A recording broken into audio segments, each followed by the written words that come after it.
Imagine all the people living for today. This is Ukraine. During power shortages in Ukraine, the birth rate increases.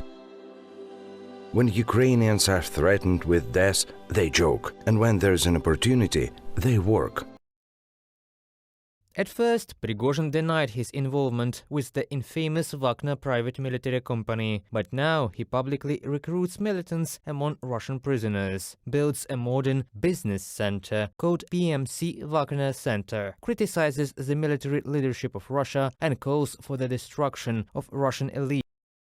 With Ukrainian flags, with people hugging and crying, but we also see that now in Kyiv, despite late at night over there, people are out celebrating.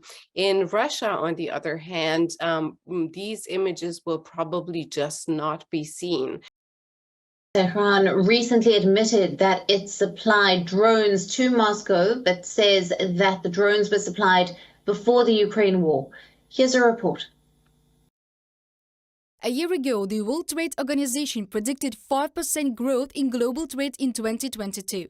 In April, this figure fell to 3%. The forecast for the next year is a growth of only 1%.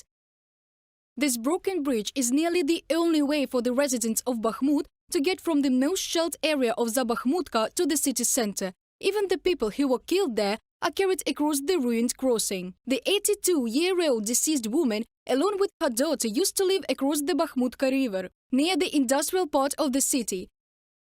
Well, Russian forces are still believed to control around 70% of the wider Donbass region in the wake of the withdrawal. The Ministry of Defense has said it's highly likely that Moscow's troops destroyed road and rail bridges over the Dnipro River as part of their retreat. It's difficult to not smile when you see just how happy Ukrainians are, particularly those who live in Kherson, are finally being liberated. We've not talked about what this means for Russia, have we? What is your take on it?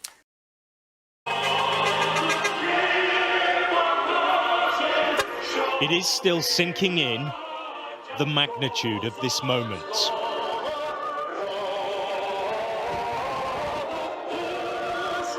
As soldiers move through these scenes of celebration, they're given a hero's welcome.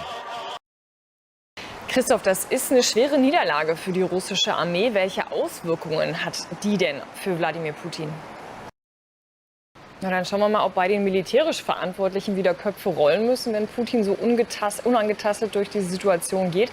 Aber lass uns doch mal auf die Kämpfe in der Region schauen. Denn es ist ja nicht nur die Stadt Kherson, es ist die ganze Region. Die Russen sind abgezogen, die Truppen müssen irgendwo hin, die gruppieren sich um. Was ist da nun zu erwarten?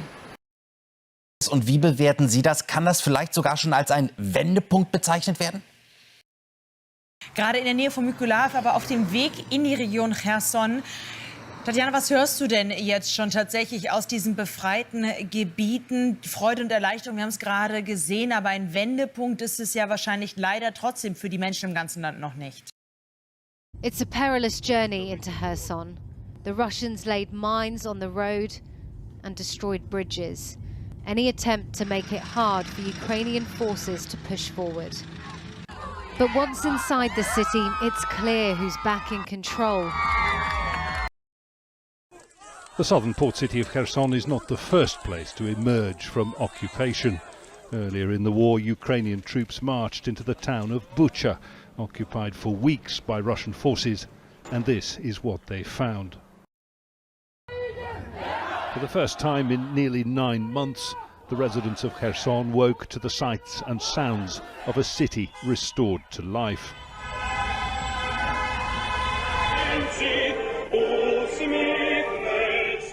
This is Svobody Square in the centre. The word means freedom, and with it comes joy and laughter.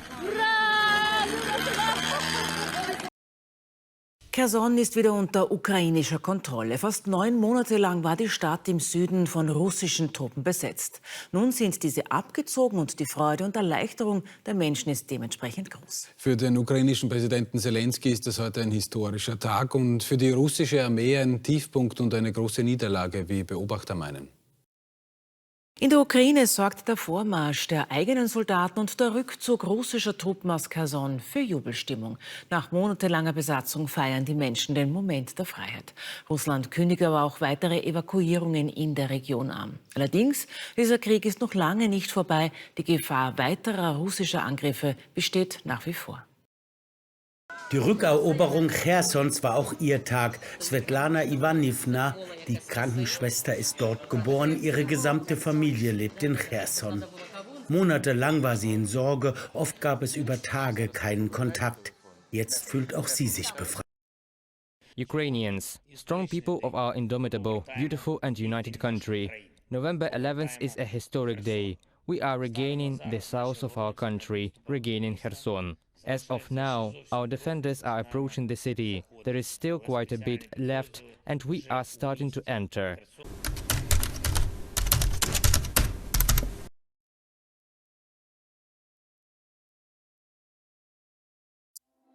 This is Ukraine. During power shortages in Ukraine, the birth rate increases.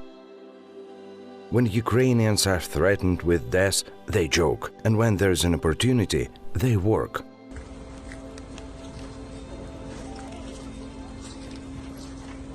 And this is Russia, a country defending their sacred way of living by attacking neighboring states. During power shortages, nothing changes for them. Most of them don't have electricity, sewerage, or oil or gas. When Russians are threatened, oh wait, no one threatened them for dozens of years. And when there's an opportunity, Russians steal.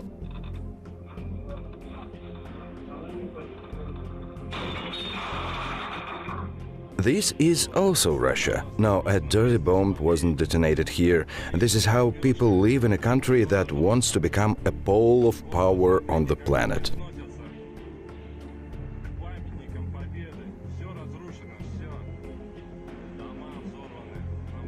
This is Russian city of Volgograd. Here, local authorities said that the sewer pipe laid 50 years ago was installed incorrectly and needs to be replaced. And already in 8 hours, the new correct pipe burst, and the surrounding streets were flooded with excrements.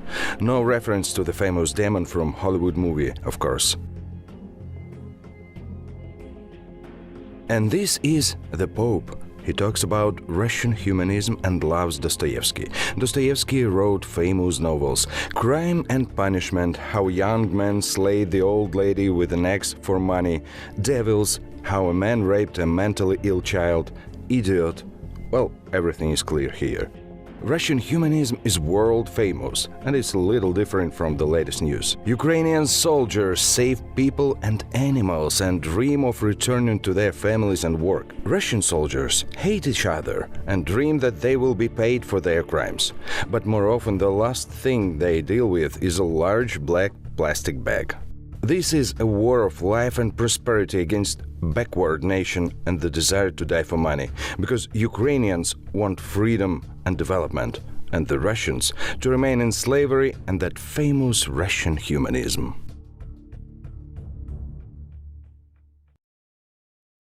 At first, Prigozhin denied his involvement with the infamous Wagner private military company, but now he publicly recruits militants among Russian prisoners, builds a modern business center called PMC Wagner Center, criticizes the military leadership of Russia and calls for the destruction of Russian elites who sometimes stand against the Russian-Ukrainian war. Yevgeny Prigozhin began to appear far too often in the news, and the growth of his influence is causing concern in Russia itself. In terms of his influence, at least in public space, he, Prigozhin, begins to resemble Rasputin at the court of Nicholas II. Andrei Kolesnikov, Russian journalist, expert at the Carnegie Center, in an interview with Current Time. Career growth of Prigozhin is impressive. From a hot dog vendor and food supplier to Moscow school canteen, to a man who, according to the Washington Post, is already directly pointing out the strategic mistakes in the Russian-Ukrainian war to Vladimir Putin himself. They talk about it inside the Kremlin walls. However, these conversations are anonymous. He is really trusted by President Putin. He is no longer a guarantor for unpleasant cases. Prigozhin is considered an effective military manager, a liberator. source close to the Kremlin, in a comment for Meduza. The effective military manager is not used to stand on ceremonies, in particular with wealthy Russians who do not support the war against Ukraine. Leverages and mechanisms for the total destruction of these people as businessmen must be included. Stalinist repressions are urgently needed to be applied to them. They see their impunity and don't care about those who shed blood. Yevgeny Prigozhin, owner of Wagner Group, on Telegram. According to the Bloomberg edition, Russian officials and businessmen are seriously afraid that the words about repressions will become a reality. And there is such a possibility, experts say. After all, Prigozhin has long been interested in power, and the way to get it is obvious. Yes, he's trying to become useful for Putin, but the main thing is, this is a game ahead of the curve. It is obvious that someday Putin will leave his power, perhaps due to the defeat in the so-called special operation on the territory of Ukraine, perhaps due to other reasons. Then it will be important for Prigozhin to have a force resource, and he already has it.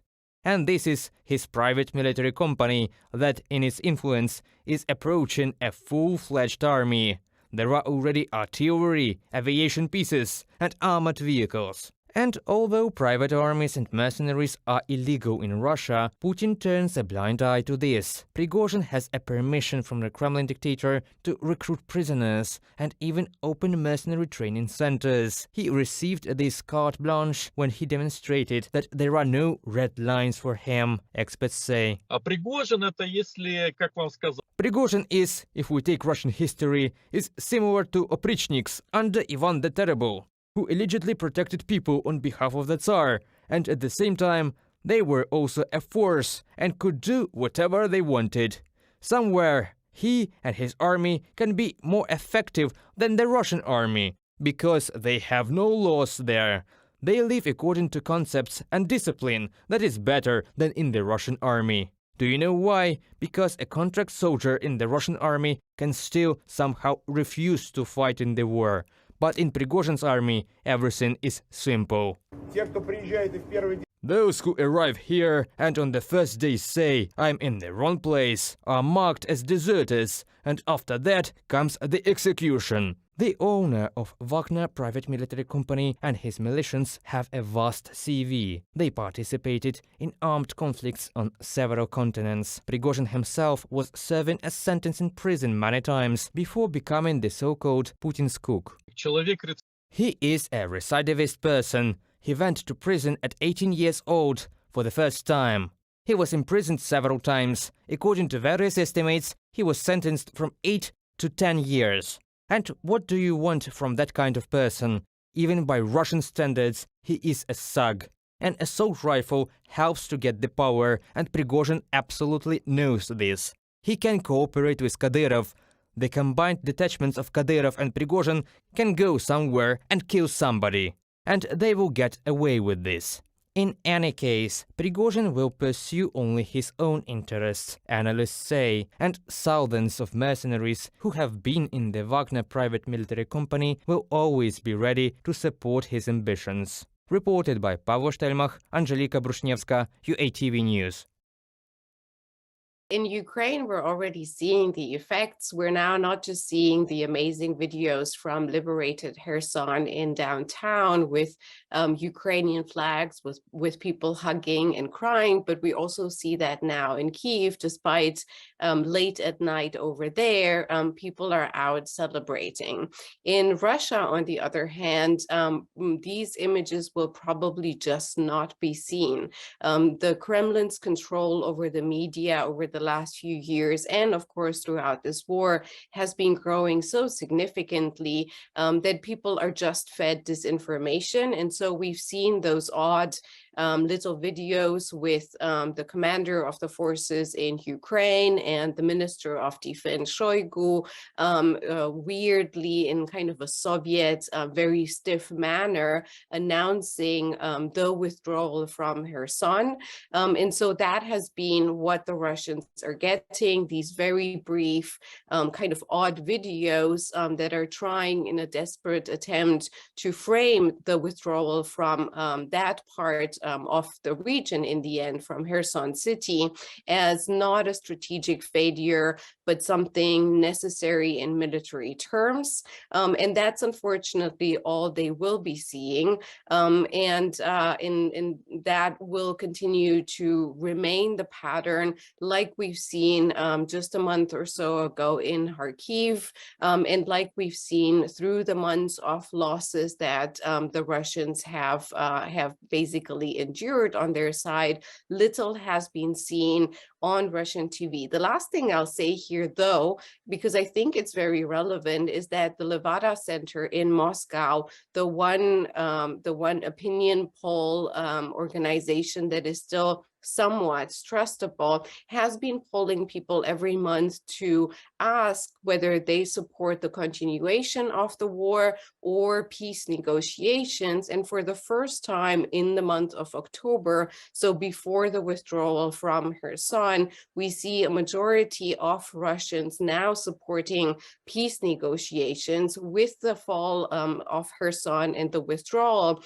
from their point of view, these trends will likely continue. And, you know, what we get out of Russia are just basically our speculations. It's so cut off now in terms of media and communication and so controlled by the government that we really don't have anything beyond speculation. I will say, though, that it was natural. If I would have been Putin, I wouldn't have gone to announce the withdrawal and the failure in Kherson. He obviously doesn't want to be seen as responsible for that, but he jumps at every opportunity, like we've seen recently with the annexation speeches at the end of September, with the speech in WarDay, when he has an opportunity to, you know, spin and offer propaganda and basically tell us not just about Ukraine, but how this is a war against the West and how us, the Western society, is so damaged and beyond repair, then we will see him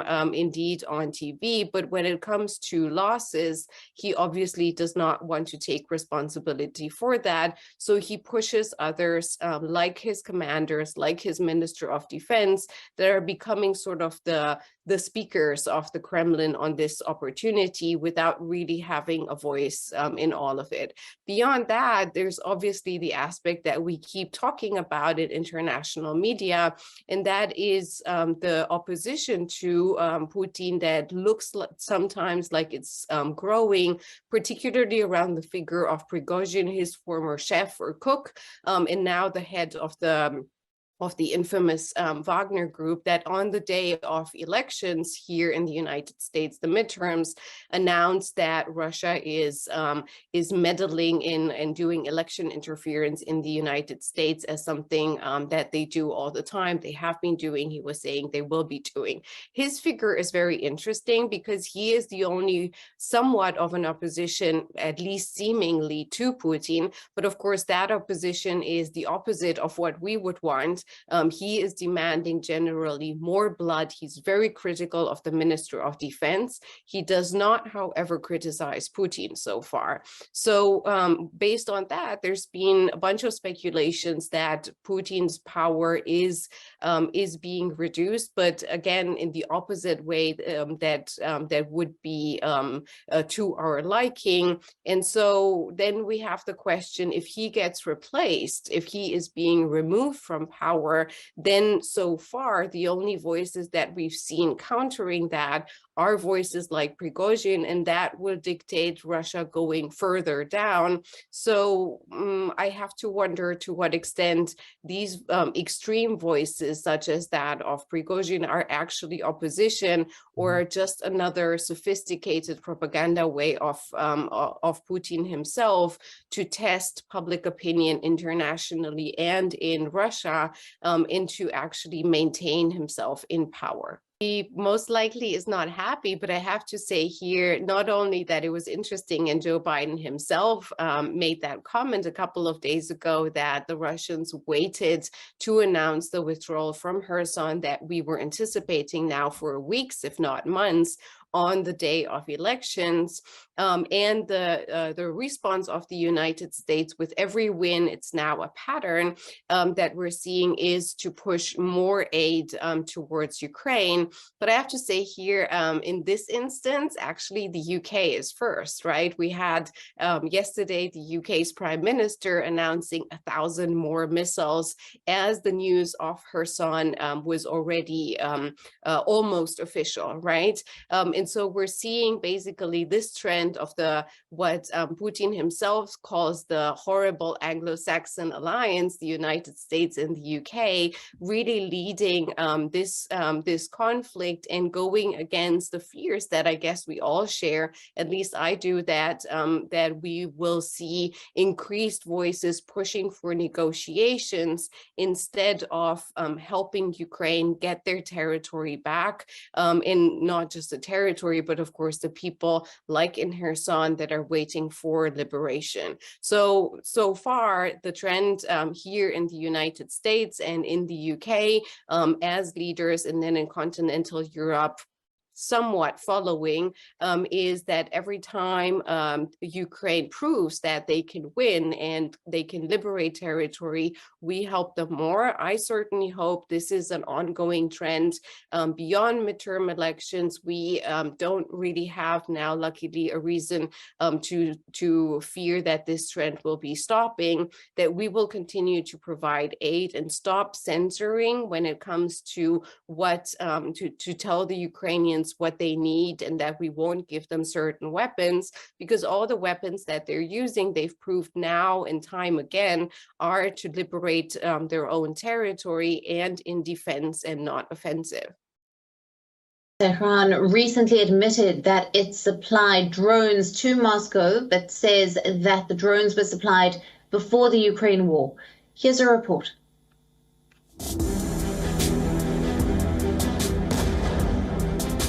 For a while now, Iran has been accused of supplying Shahed-136 kamikaze drones to Russia. The US, UK, EU and even Switzerland have imposed sanctions on Iran for supplying the drones. Ukraine and its allies said that Russia was using the drones to target civilians and energy infrastructure. We'll take you through a timeline of the accusations.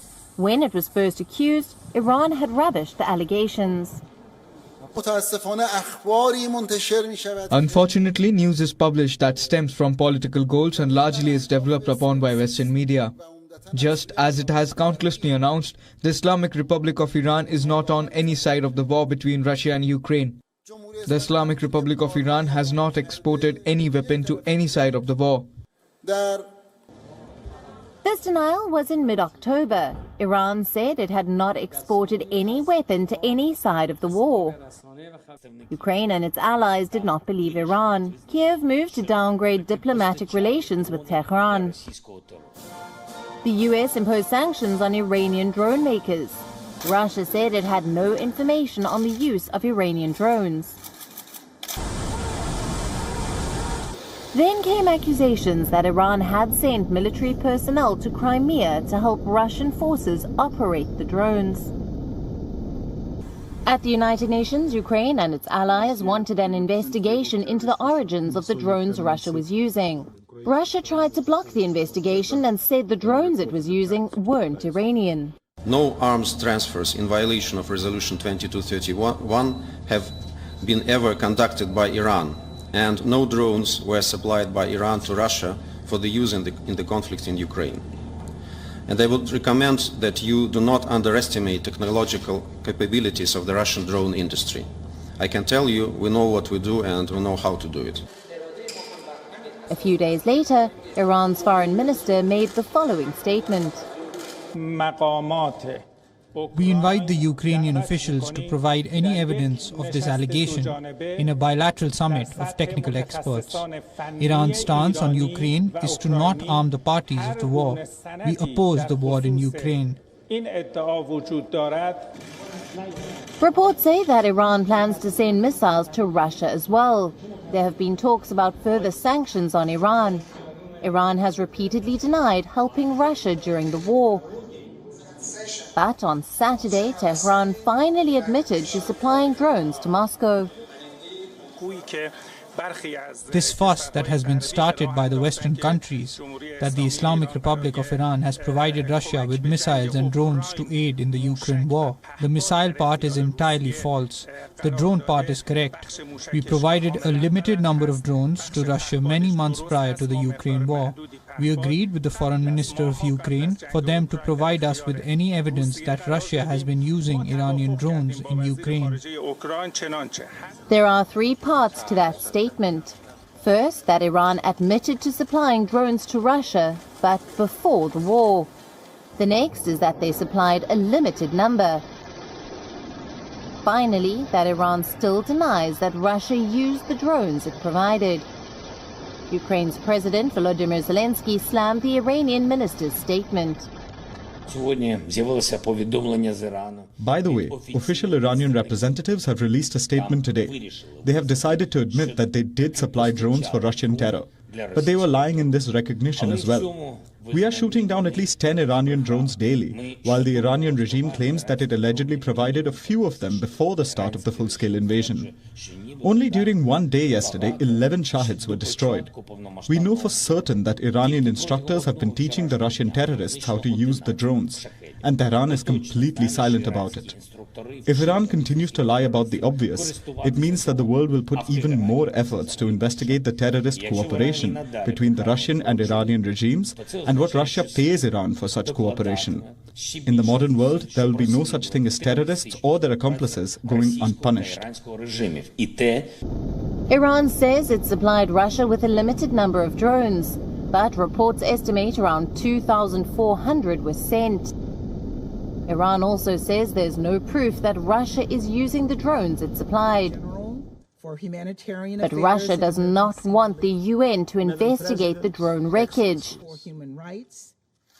As things stand, the accusations of Tehran helping Moscow are going to keep getting louder.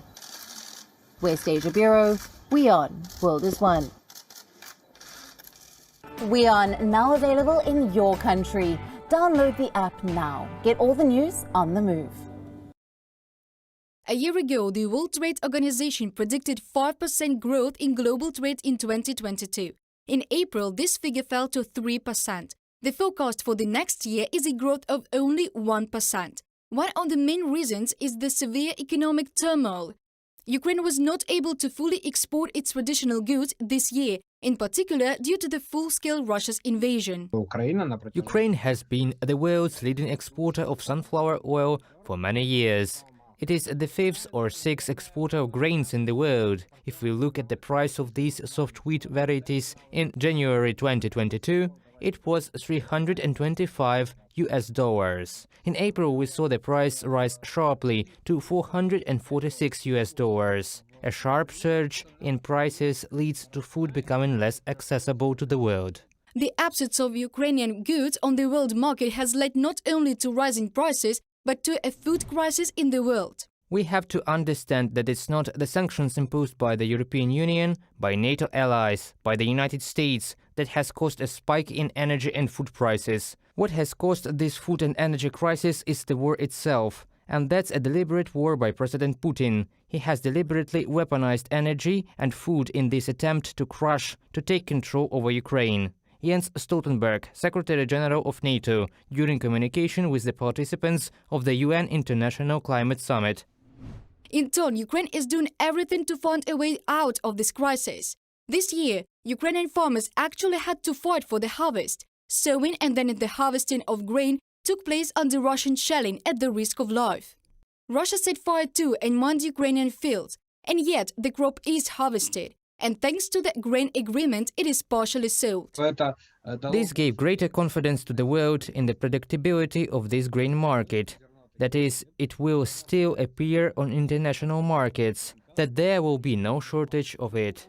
Respectively, prices went down. If we talk about hard wheat in January, the price was $335.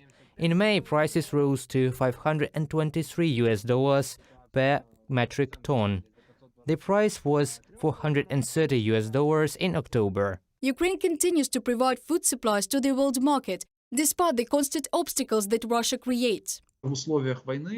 During this war, even if our logistics are seriously disrupted, or there are problems, for example in the energy sector due to constant shelling from Russia, nevertheless we ensure uninterrupted supplies.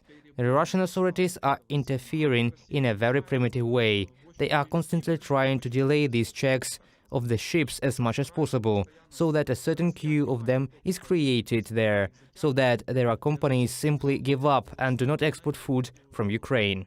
Each ship that comes with Ukrainian food according to the grain agreement is checked. During Russia's short-term withdrawal from the treaty, Turkey and the UN could conduct 40 inspections per day. When Russia returned, the number of checks was reduced to 12. Nevertheless, during the entire time of the deal, Ukraine was able to supply more than 10 million tons of its goods to foreign markets.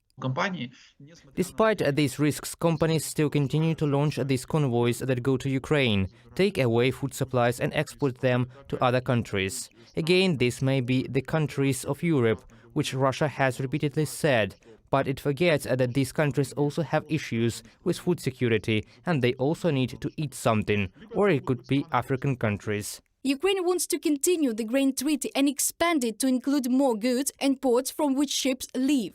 In particular, they plan to unblock ports in the Mykolaiv region. The UN World Food Programme says that due to Russia's invasion of Ukraine and as a result a sharp increase in food, fuel and fertilizer prices, 70 million people in the world could die of starvation. Reported by Dana Kolesnik, Angelika Brushnevska, UATV News. This broken bridge is nearly the only way for the residents of Bakhmut to get from the most shelled area of Zabakhmutka to the city center. Even the people who were killed there are carried across the ruined crossing. The 82-year-old deceased woman, along with her daughter, used to live across the Bakhmutka river, near the industrial part of the city, where shelling by the Russian occupiers does not stop for a moment. The daughter of the victim, Olha, says that her mother received shrapnel wounds on November the 1st. It was impossible to provide medical assistance to the pensioner, and a few days later, the woman died.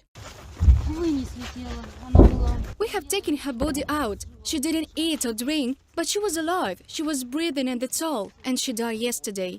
Hundreds of people cross this ruined city bridge every day. Some go for humanitarian aid, others in search of food for their livestock and pets. This is why majority of population still does not leave Bakhmut. They don't want to leave their animals. I've got animals there. On the other side of the river, right? Yes, there's a house right next to the church. Why don't you leave the city? Is livestock a reason? It is also among other reasons. A resident of Bakhmut, Oleg, says that the neighbors have left 36 cats in the care of his 85-year-old mother. A woman cannot leave them, and residents just don't want to leave because they believe in the victory of the armed forces of Ukraine over the occupiers. Ukraine will win, and we will stand. We are here since Gorbachev. Do you believe that the city will stand? It will last, yes, and we will anyway. We will be either taken that way or we will leave. Partisan detachments are already gathering here. We will fight. It is not easy to walk along the structures of the destroyed bridge, and it is mostly elderly people who cross it every day. Volunteers help them cross the river. I will not cross the bridge alone. I wish you all the best. Thank you very much. Guardian angels bless you so that you return home alive. How do you handle it all? We just endure it. What else can we do, sweetheart? We were born here as well as our children and grandchildren, and we will die here. Mostly elderly women. Old people cross this structure because they receive humanitarian aid here. Today we helped them carry humanitarian aid to the other side because the packages were very heavy.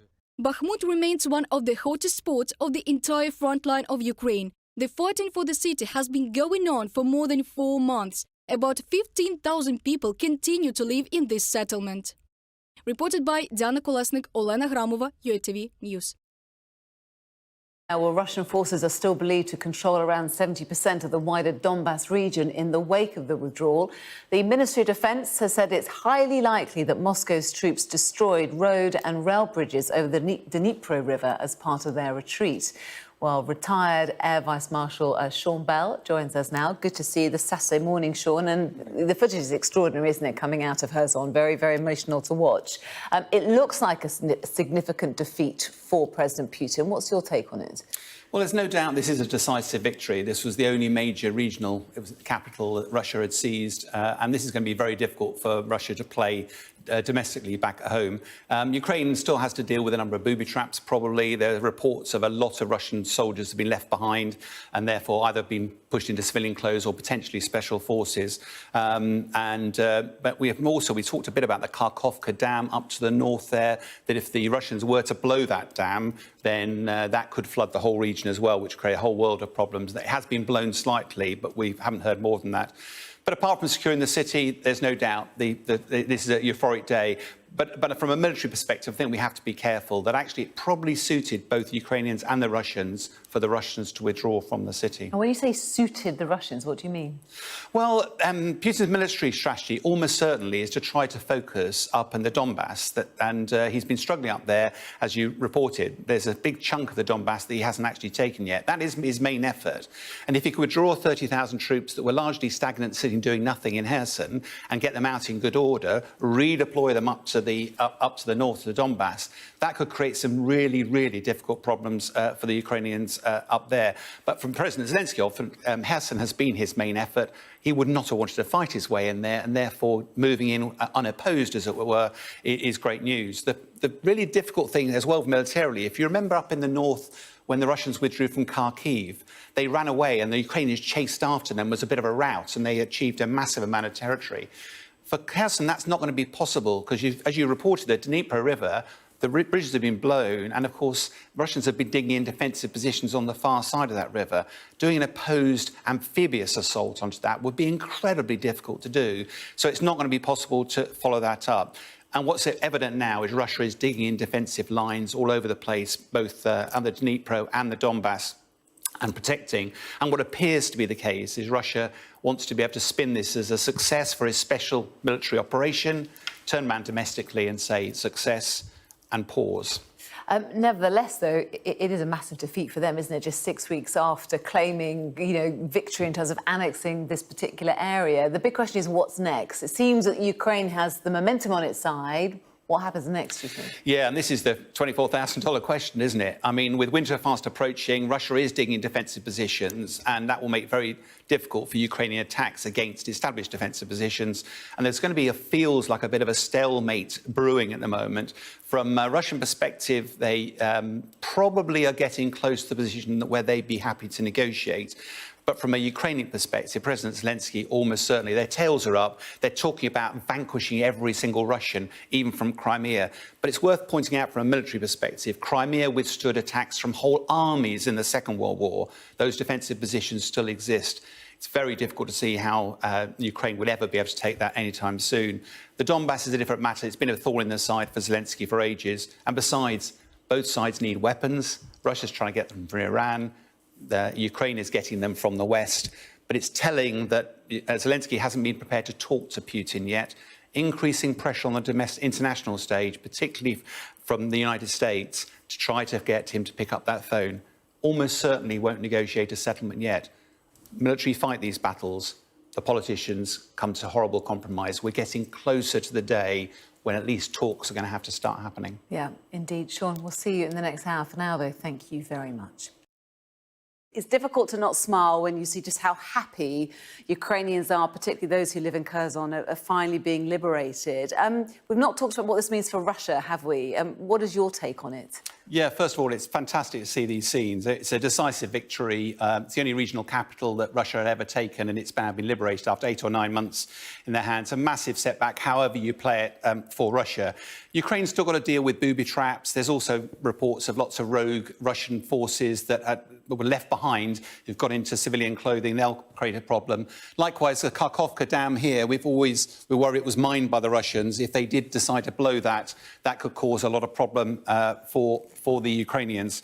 But no, fantastic euphoria. It's worth actually pointing out from a military perspective, though, this withdrawal probably suited both sides, both Ukraine and Russia. Which is odd thing to say, given a withdrawal looks like defeat, doesn't it? It looks like they're running over the river with their tail between their legs.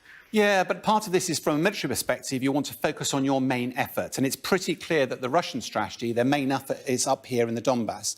They've been throwing lots and lots of forces at the one area of the Donbass that they don't currently own. They've been taking huge casualties with inexperienced soldiers. So actually withdrawing from Kherson in orderly manner with their equipment, redeploying their forces up to the Donbass, will allow them to re-attack up there with 30,000 more soldiers, which will make life very, very difficult from Ukraine perspective. Likewise, from Zelensky's perspective, his main effort was almost certainly Kherson, and he's managed to retake that without having to fight his way in. It's worth pointing out, though, this is not a rout. If you remember up at Kyiv, when the Ukrainians pushed the Russian forces back and then chased them down the road, and they took out vast swathes of territory. Having Kherson, because the Ukrainians have taken out many of the bridges, but the Dnipro is now a very effective barrier, and the Russians have also dug in defensively on the far side. So it will not be easy for Ukraine to chase the Russian forces out. What looks very likely at the moment, the Russian priority is going to be the Donbass, protect the land bridge down to Crimea, and potentially then achieve success with its special military operation. So what happens next, do you think? Well, we've got winter arriving, which generally slows things down. Both sides are running short of weapons at the moment, and both sides will be battle-weary.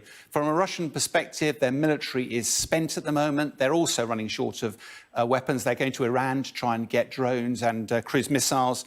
He's pretty close to achieving his objectives here, and he's got a bit of an uprising back domestically. So actually, it's almost certain Putin's getting close to the point where he would be prepared to negotiate. From a Ukrainian perspective, though, their tails are up, their morale is high, and as you've heard, they're trying to get rid of all Russian forces from everywhere, including Crimea. Part of the challenge with that, though, is a bit of realism. They're also short of weapons. The West is supplying those weapons, but they can't be bought at a supermarket. They're coming from war stocks, and those war stocks are running low, so there's a limit to how far that can go. And Crimea is an interesting case. Russia, over 200 years ago, spent a lot of blood and treasure to seize Crimea. That has withstood attacks of armies in the Second World War. It's very well fortified, and it will not be easy for Ukraine to take that without a fight. From a military perspective, the military always fight these battles, but it's the political end that ends up resolving them. And every second this goes on, more and more soldiers die. Tens of thousands have gone already. We're not at the end yet, but we're going to see increasing international pressure, particularly from America, for President Zelensky to start at least picking up the phone. OK, watch this space. Sean, for now, thank you very much.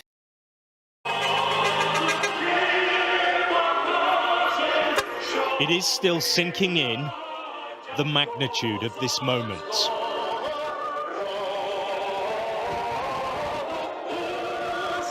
As soldiers move through these scenes of celebration, they're given a hero's welcome.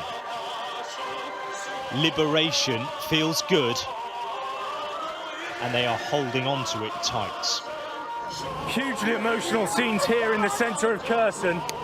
The military are driving through, they're playing the national anthem, and people are just running out, tears in their eyes, to express their gratitude for liberating the city, for coming in here and bringing it back under Ukrainian control.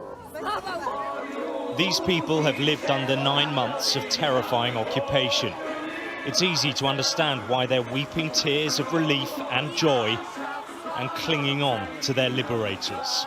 Такі раді, що приїхала наша сила і освободила нас від тих окупантів. The celebrations carry on across the square all day, and it is infectious. Many here feared this time may never come, and now they're cherishing it. A rare moment of good news in a war which has caused so much pain.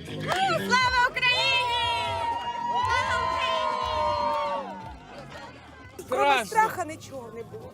Було страшно, ми боялися просто навіть машина, яка десь затормозить і все. Ми боялися телефони навіть просто, ми ховали все, ми ховали дітей. And it is perhaps a reflection of the strength of the residents that life in many places carries on as kind of normal. But the smashed up buildings and the dark secrets they contain are hard to forget. Members of Russia's internal security, the FSB, were based in this hotel before it was hit by a Ukrainian artillery strike. From here, they enforced Moscow's rule of oppression. Those gathering outside say many people in the city were simply disappeared. Нема. Пішов по воду й нема. Пішов на базар нема. Пішов по ліки нема. Нікого нема, багато нема людей. Surviving under occupation was a life lived in fear. And although freedom is a powerful currency, basic services remain cut. There's no power, and there are queues like this everywhere for water.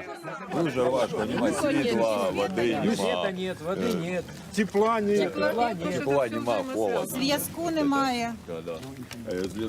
Зв'язку немає. Ну а так як можемо, так виживаємо. The Russians spent their time here talking of a new motherland. The posters for the sham referendum still hang heavy over the city. But Vladimir Putin's illegal annexation and his claim Kherson is Russia forever means nothing when the people here have a different idea of who they want to be. The truth is, Moscow's forces built nothing and destroyed much. This is the TV tower which they blew up as they left, cutting telephone services and the internet. You can see the Antonovsky Bridge.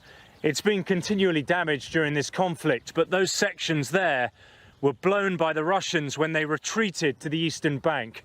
And just a couple of kilometers from where I'm standing, that is their new defensive position. For now, though, it's about reconnecting with the outside world.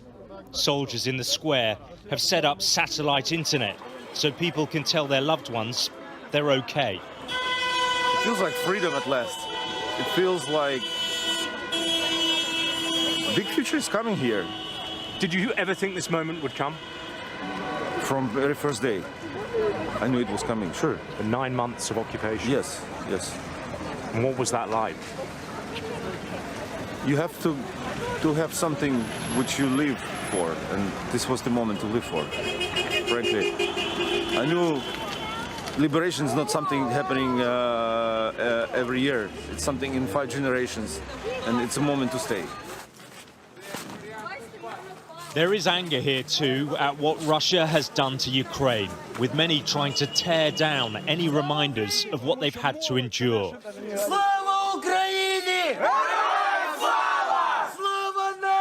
And with the Kremlin's forces in retreat, people here are willing their military to free the rest of the country soon.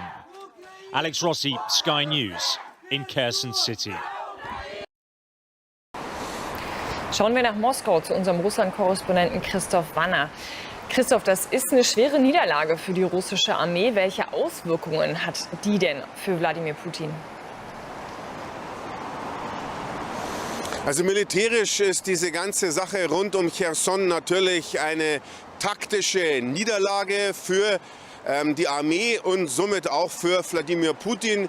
Geopolitisch dürfte das Ganze sogar eine schwere Niederlage sein. So zumindest sieht das der Kreml-nahe Politologe Sergei Markov. Also auch das ein herber Schlag für den russischen Präsidenten.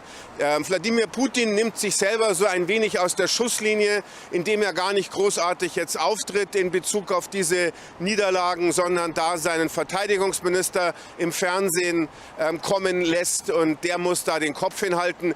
Wladimir Putin ist weiterhin, wie ich das betrachte, ungeachtet all dieser ganzen Schlappen fest im Sattel, und es droht da auch, wie ich das sehe, keine Palastrevolution. Der russische Präsident hat seine Macht über die ganzen Jahrzehnte so stabilisiert und auch so konstruiert, dass ihm da keiner kommen kann. Und von daher wird das jetzt auch keine politischen Veränderungen in Moskau nach sich ziehen, sondern Wladimir Putin wird genau das weitermachen, was er tun will. Und ich denke, dass die Zeichen weiter auf Sturm und auf Konfrontation stehen und dass es in absehbarer Zeit keinen Frieden geben wird und dass die Kämpfe weitergehen, jetzt eben an anderen Orten. Na, dann schauen wir mal, ob bei den militärisch Verantwortlichen wieder Köpfe rollen müssen, wenn Putin so unangetastet durch diese Situation geht. Aber lass uns doch mal auf die Kämpfe in der Region schauen. Denn es ist ja nicht nur die Stadt Kherson, es ist die ganze Region. Die Russen sind abgezogen, die Truppen müssen irgendwo hin, die gruppieren sich um. Was ist da nun zu erwarten? Also die russischen Truppen haben jetzt ihre Verteidigungslinien am östlichen Dnjeperufer bezogen. Also erstmal ist dieser große und breite Fluss Dnjeper sowieso eine Art Barriere. Da werden es die Ukrainer jetzt schwer haben, weiter vorzudringen an dieser Frontstelle, möchte ich sagen. Aber es gibt natürlich auch noch andere Brennpunkte im Süden der Ukraine und im Osten der Ukraine.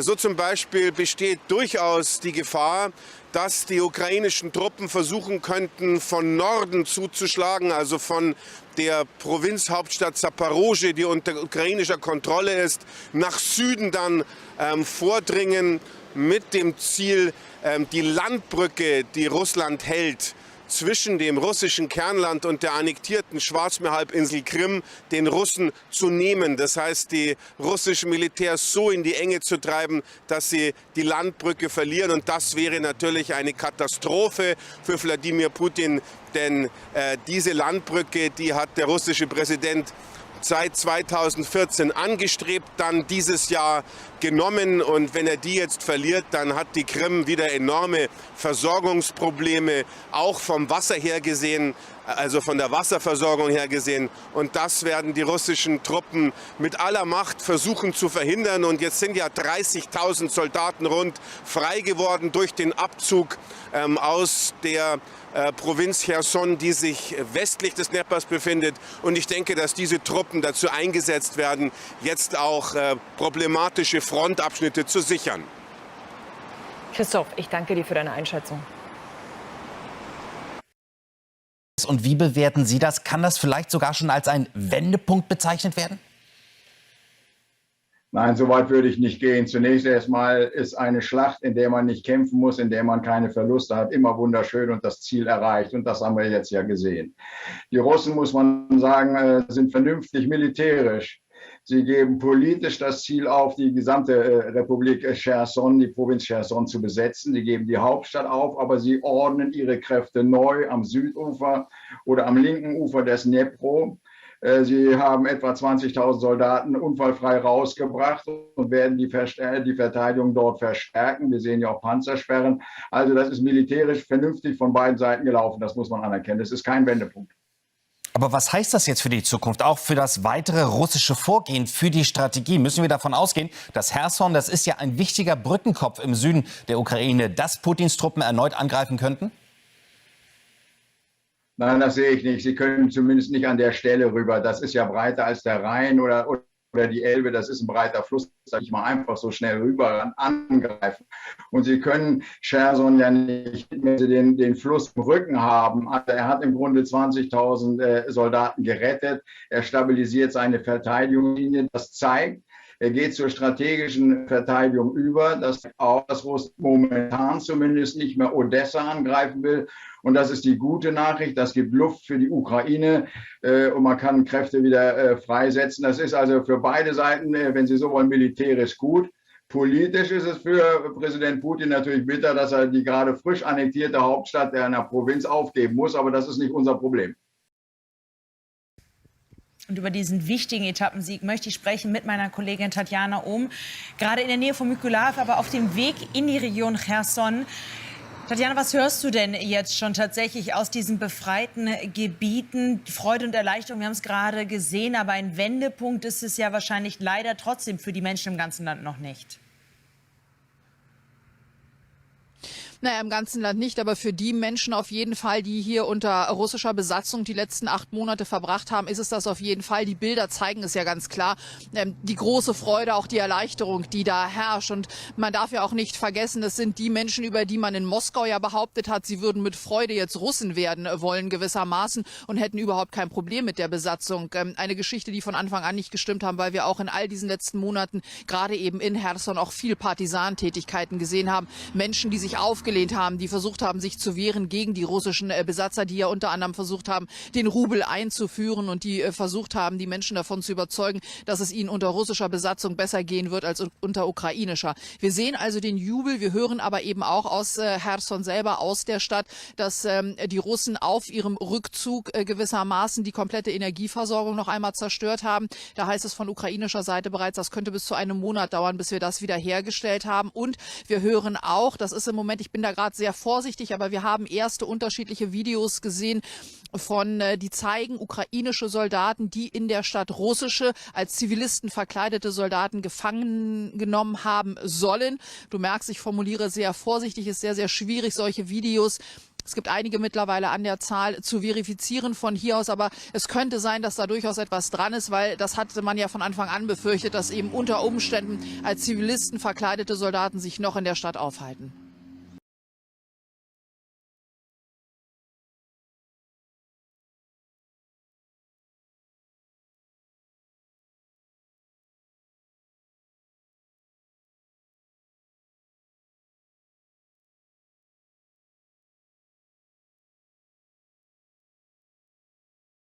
It's a perilous journey into Kherson.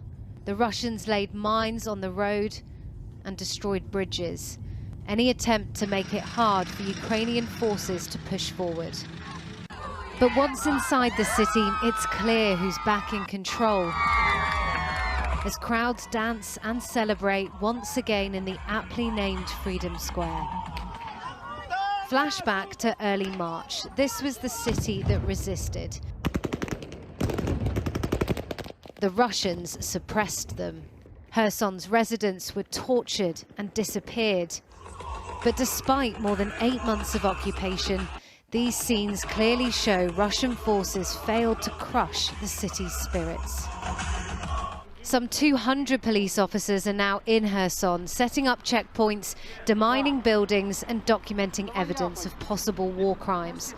But despite the relief, the situation has been described as a humanitarian catastrophe, with no water, electricity, medicine or food. On the eve of their departure, the occupiers blew up the Kherson thermal power plant and the Oblenego distribution station.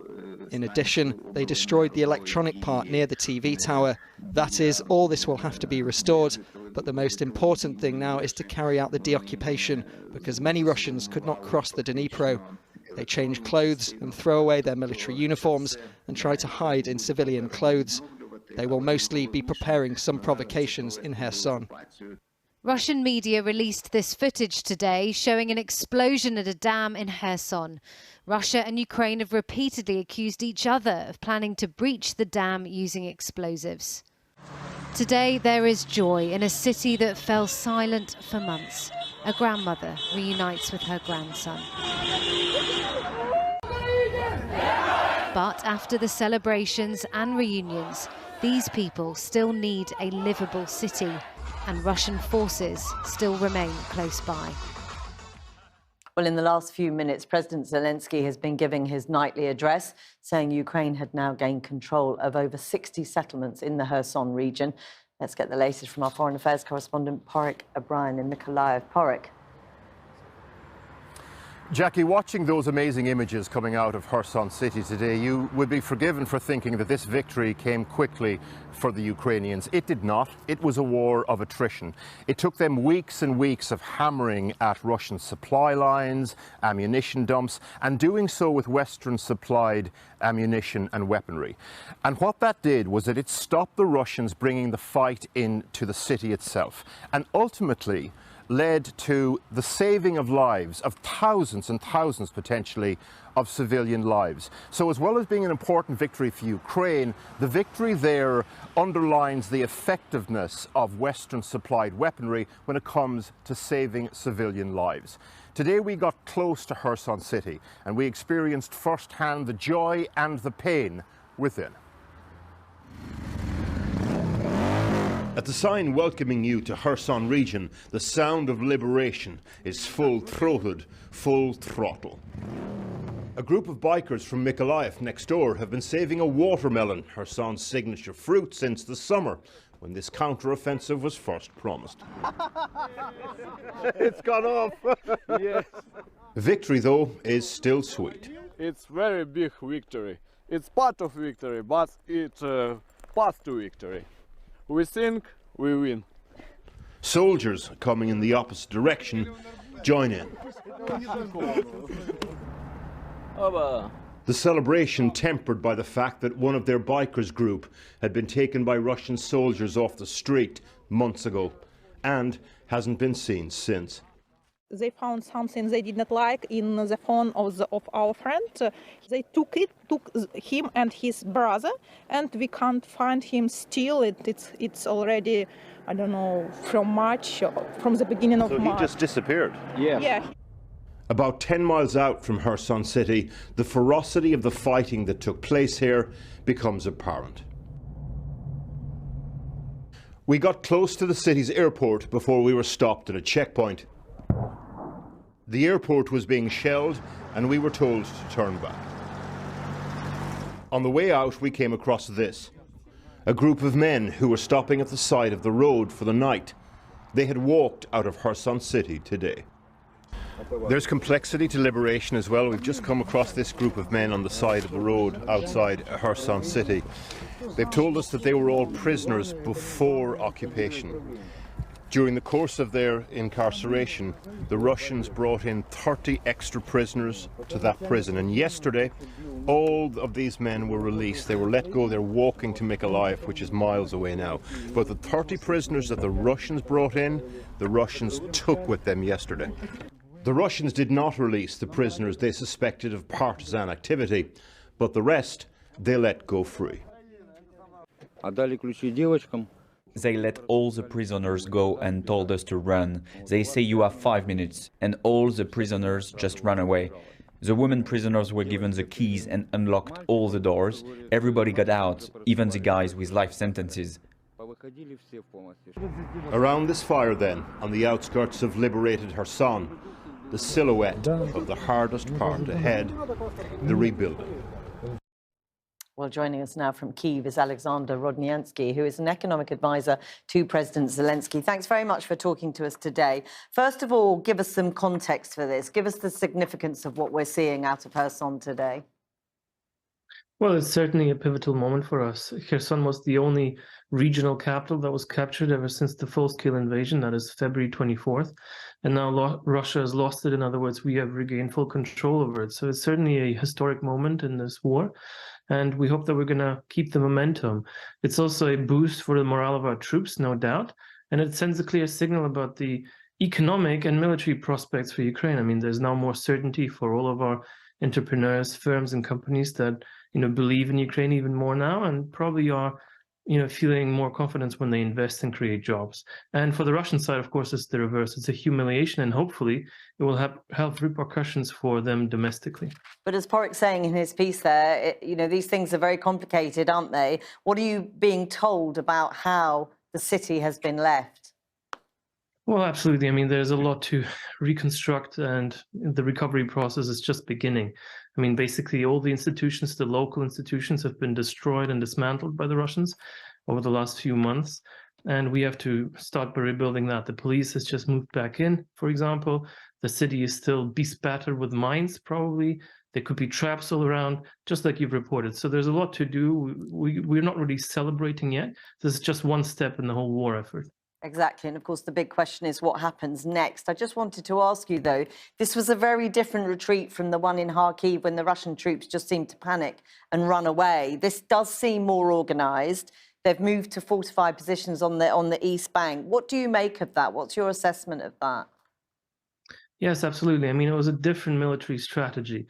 The one in Kharkiv that you referred to, that was really, we took them by surprise. That was a very classic counteroffensive, if you want, where we basically pierced their defense lines, and then, they were just taken by surprise and defeated. Here, they knew what was coming. They saw that we were building up troops, that we were building pressure, and they had no other choice but to leave, essentially, in order to avoid a calamity. So it's a different military strategy, but for us, ultimately, it's the same result, which means we have full control over the territory. Now, Kherson is still at the front line now, and that still makes it a dangerous place to be. They could be shooting at the city in the coming weeks. They have artillery system placed all around, so we shouldn't be getting overexcited. Absolutely. And so that is the question. What do you anticipate happens next? Because, do you take from the fact that this was a more organised retreat that they may be more dangerous as a result? Well, absolutely. I mean, we don't anticipate anything good, to make it short. I mean, the Russians are obviously not giving us any presents. They will try to sabotage any recovery process that we might launch. And of course, they haven't given up on their ambitions to subdue all of Ukraine and perhaps even regain control over Kherson in a few weeks or months. Who knows? But we expect the worst. I mean, we're well prepared. We know exactly what we're dealing with, and we'll be monitoring the situation very carefully. As you say, you expect the worst. Winter will be brutal for both sides. Everyone is saying that. Does this victory in Kherson make the Ukrainians more or less likely to look at the prospect of negotiations anytime soon? Yes, I will say about the winter that the advantage is still on our side. We're the better equipped. We're the better equipped troops. We have the higher morale. The Russian side is now worse equipped. And when winter comes with the weather conditions, that's going to accentuate these differences, if anything else. In terms of negotiations, look, we've always been open for negotiations, but we have made it clear what the conditions are now, ever since the full-scale invasion. First of all, we have our sovereignty and we have our internationally recognized borders, so we expect Russia to respect those as well. They've committed war crimes, so we expect everyone who's been participating in that to take into. The southern port city of Kherson is not the first place to emerge from occupation. Earlier in the war, Ukrainian troops marched into the town of Bucha, occupied for weeks by Russian forces, and this is what they found. Human rights investigators from the Nobel Prize-winning Center for Civil Liberties say alleged war crimes committed against civilians in Bucha are likely to point to much larger-scale atrocities in Kherson, where Russian forces have been for more than 8 months. I'm really scared about what we will find in Kherson. When people ask why Bucha so many people was killed, more than 500, because in that moment, that was the biggest city which were released, and see what happened there. So we expect a lot of killed people, a lot of people who was attacked. In Kherson? In Kherson, exactly. Recently discovered CCTV footage from Bucha, captured across the street from a Russian interrogation center at 144 Yablunska Street, reveals some of the methods of occupation. In this case, 9 men are led at gunpoint towards the building.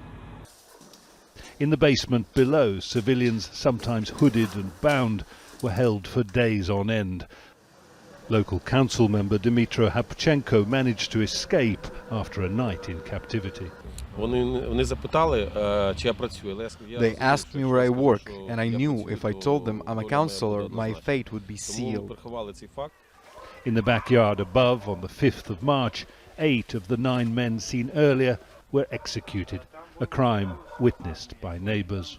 This building carries the obvious scars of the horrors that took place here, but it also bears clues as to the operating methods of occupying Russian forces. Clues pointing to perhaps even greater horrors yet to be discovered elsewhere.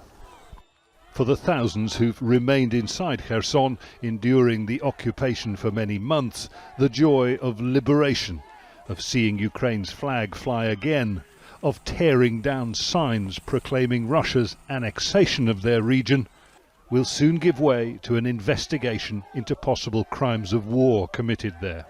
One man who won't be around to testify is Kirill Stremusov, Ukrainian collaborator, Russian-installed deputy mayor, a man who would have known much about what went on, killed this week in an alleged car accident and buried with honours in occupied Crimea, just as Russia completed its withdrawal. Jonah Hull, Al Jazeera in Bucha. For the first time in nearly 9 months, the residents of Kherson woke to the sights and sounds of a city restored to life.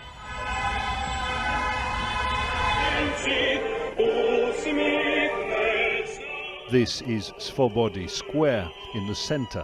The word means freedom, and with it comes joy and laughter.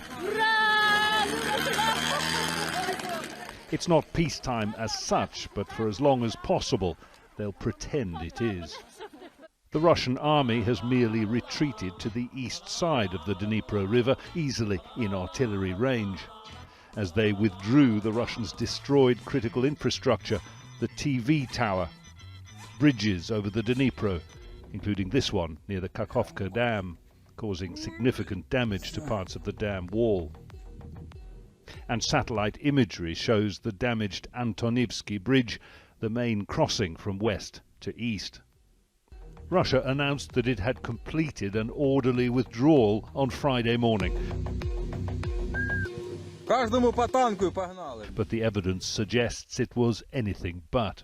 Some units were forced to flee across temporary pontoons under heavy Ukrainian fire. There were reports of drownings. Another is said to have been ordered to dress in civilian clothes and escape by any means available.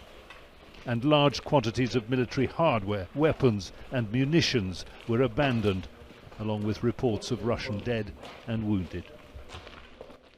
Ukraine's president hailed a stunning victory. The people of Kherson waited. They never gave up on Ukraine. They were right to pin their hopes on Ukraine, and Ukraine always returns its own. For Russia, it was the latest in a series of battlefield defeats, and all the more humiliating coming just 6 weeks after Kherson was formally annexed by Moscow. A city that resisted the occupation when it began on March the 2nd, until that resistance proved futile. A city that was so recently proclaimed Russian forever by Vladimir Putin has proven itself, in scenes of euphoria that won't end anytime soon, to be Ukrainian to its core. Jonah Hull, Al Jazeera. Well, Mohammed Val is standing by for us in Moscow. But first, let's go to Asadbeg and Kryvyi in central Ukraine. And Asad, what's the latest in Kherson city? Can you just bring us up to date there? Well, you understand that the city is still without electricity. There's been damage to the infrastructure there, but the main electricity provider here has said it will take approximately 30 days to restore electricity. We also understand that there are humanitarian organizations taking in food and water for the people there. Remember, there's been a battle taking place and there were accusations that the Russians were destroying infrastructure as they withdrew. Now, as you heard from that report, the situation still remains the same pretty much in terms of the damage to the Antonovsky Bridge and Kakhovka Dam, and the Ukrainians will want to look at that. But also the Russians have announced a new temporary, as they call it, capital for the Kherson region. They're saying they're moving that to Hanichesk. They're saying that it was temporary, I assume, because they feel they will retake this land. But there is that river between Ukrainian troops and Russian troops, but they're still within striking distance. The Russians are able to use the artillery to still hit Kherson, but at least for now, as you saw in that report, people are happy and they've been welcoming Ukrainian troops. Okay, Asadbeg for us in Kryvyi. Thank you very much for that update. Well, let's go to Mohammed Val, who is in Moscow for us. And as we saw there, Mohammed, Ukrainians celebrating a major victory. Have there been any comments so far from the Russian leadership? Right, Cyril, the comment that we have today is from Dmitry Medvedev, former president of Russia, and also he's the second most powerful man in the country, as he is the vice chairman of the vice chairman of the National Security Council, which is presided by Putin himself. So Medvedev basically said that in the difficult circumstances, in front of these difficult military decisions, so that's a reference, an indirect mention of what happened in Kherson, the withdrawal of the Russian troops. He did not mention Kherson, he did not mention Ukraine, but he used those words, saying that we have to remember what happened this year, the achievements of the Russian Federation this year, talking about a long tally of results, including the protection of the Russian citizens. I think that's an allusion to the people of Donetsk and Lugansk and the other areas which Russia claim to be Russian. The protection of those citizens and the restoration of Russian land, also a reference to the annexation of those territories that Russia has put under its control this year. He said Russia is fighting alone against NATO and the combined Western might in order to create a more just and more fair international order. And that's a task, a mission that only Russia can do. Only Russia can destroy such a powerful enemy and create such a just world. I'm paraphrasing his words here. So he went on talking about the grand scheme that is ahead of this mission for Russia, alluding to the necessity for the Russians not to look at temporary situations, and saying that Russia is looking for safety for its citizens. Russia is trying to create a just world, and Russia has not used its might. It hasn't used all its arsenals, and it is choosing carefully where to strike, trying to avoid places where there are concentrations of civilians. Still, I'm paraphrasing what he said. But everything has its time, and the things will happen, things that the Russians desire will happen when they unite, when they maintain their unity, and when they work hard for those results. Okay, Mohammed Val for us in Moscow. Thank you very much for that update. Kherson ist wieder unter ukrainischer Kontrolle. Fast 9 Monate lang war die Stadt im Süden von russischen Truppen besetzt. Nun sind diese abgezogen und die Freude und Erleichterung der Menschen ist dementsprechend groß. Für den ukrainischen Präsidenten Zelensky ist das heute ein historischer Tag und für die russische Armee ein Tiefpunkt und eine große Niederlage, wie Beobachter meinen. Grüße aus Kherson sendet dieser ukrainische Soldat an die gesamte Ukraine und wird von den Menschen vor Ort euphorisch bejubelt. In der Hand hält er symbolisch eine Wassermelone, für deren Anbau die Region bekannt ist. Monatelang haben sie hier unter der russischen Besatzung gelitten. Mit den ukrainischen Soldaten kehren nun auch Verwaltung, Polizei und Medien zurück. Wir haben so lange darauf gewartet, sagen diese Frauen unter Tränen.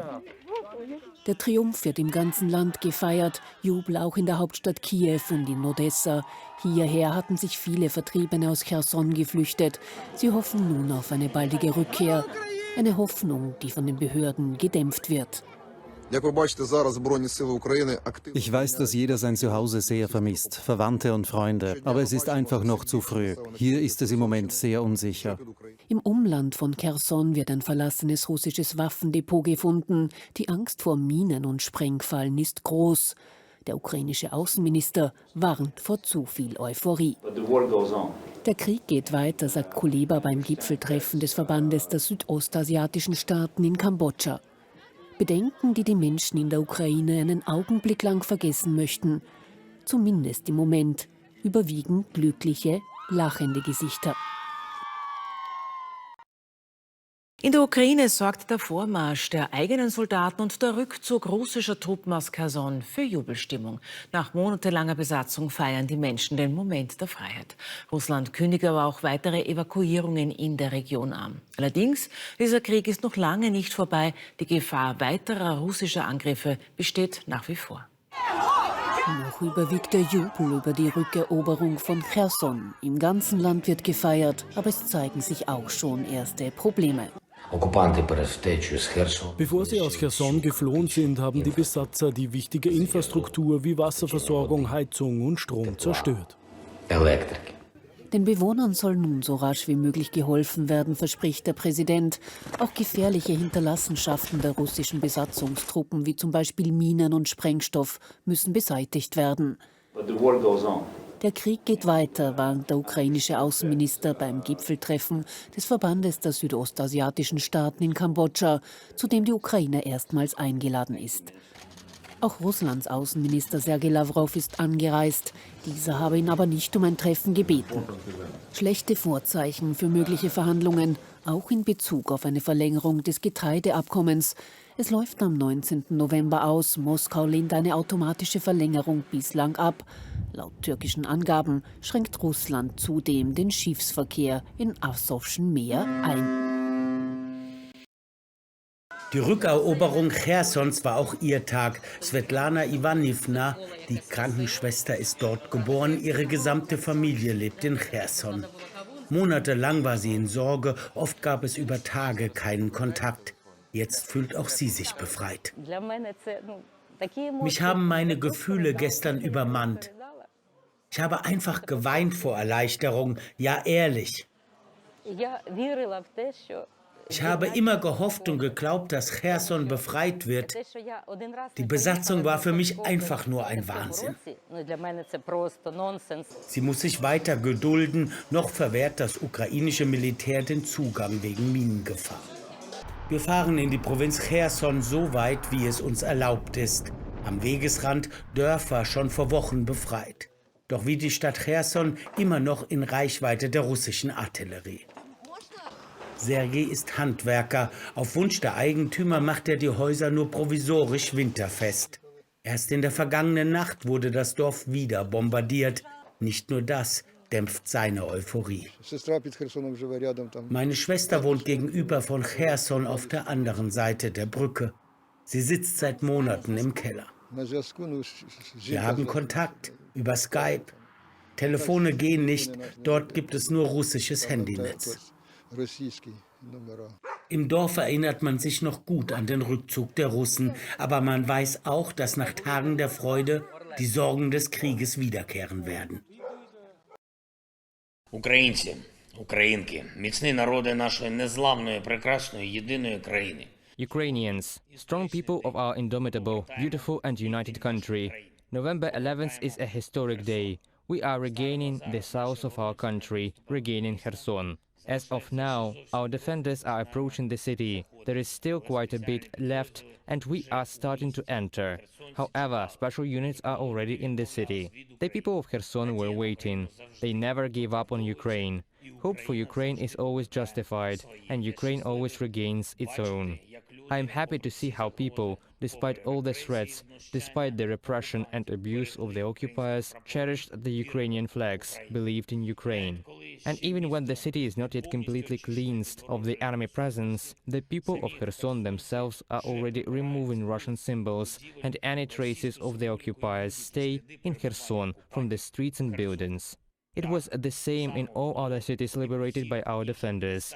It will be the same in close cities that are still waiting for our return. Ukraine will come to all its people. Due to our strengths on the battlefield and in diplomacy, we will restore the territorial integrity of our state. I think every warrior and every unit of our defense forces who are making this offensive operation in the south possible now, absolutely everyone, from privates to generals. The armed forces, intelligence, security service, National Guard, all who were bringing this day closer for the Kherson region. We will name all the heroes soon, and they will be awarded even sooner. Shortly after our defense forces reach the designated frontiers, stabilization measures will begin in Kherson, as was the case everywhere. We consistently neutralize the threats. The first is mines. The occupiers left a lot of mines and explosives, in particular on vital objects. We will carry out the mining.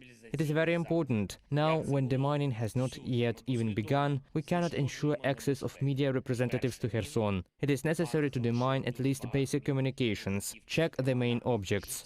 We will restore all conditions of normal life as much as possible. Our defenders are immediately followed by policemen, sappers, rescuers, energy workers. Medicine, communications, social services are returning. Life is returning. I would like to separately address those Russian soldiers, mercenaries and collaborators who were left behind in Kherson and other cities of the south. The only chance for salvation for you is to surrender to Ukrainian captivity. We guarantee that you will be treated in accordance with the law and international standards. And to those Russian soldiers who have put on civilian clothes and are hiding somewhere, I want to say that there is no point in hiding. We will find you anyway. Don't drag it out. Voluntarily Ukrainian captivity is the only option for all occupiers. I held another meeting of the staff of the Supreme Commander-in-Chief on November 11th. First and foremost is the situation on the front line. Of course, with an emphasis on the developments in the south. But we do not reduce our attention to other areas. We are moving everywhere, reinforcing our positions everywhere. We are holding the line in the Donetsk region. Separately, the situation in the energy sector and the course of restoration work were reviewed. Last night, the occupiers dealt another blow to our critical infrastructure. It is because of this that emergency blackouts had to be applied in parts of the country this morning and afternoon. But in most cities and districts, we managed to return to schedule of stabilization energy restrictions. And we are working as actively as possible to strengthen our ability to protect the sky and restore everything that the occupiers unfortunately destroyed.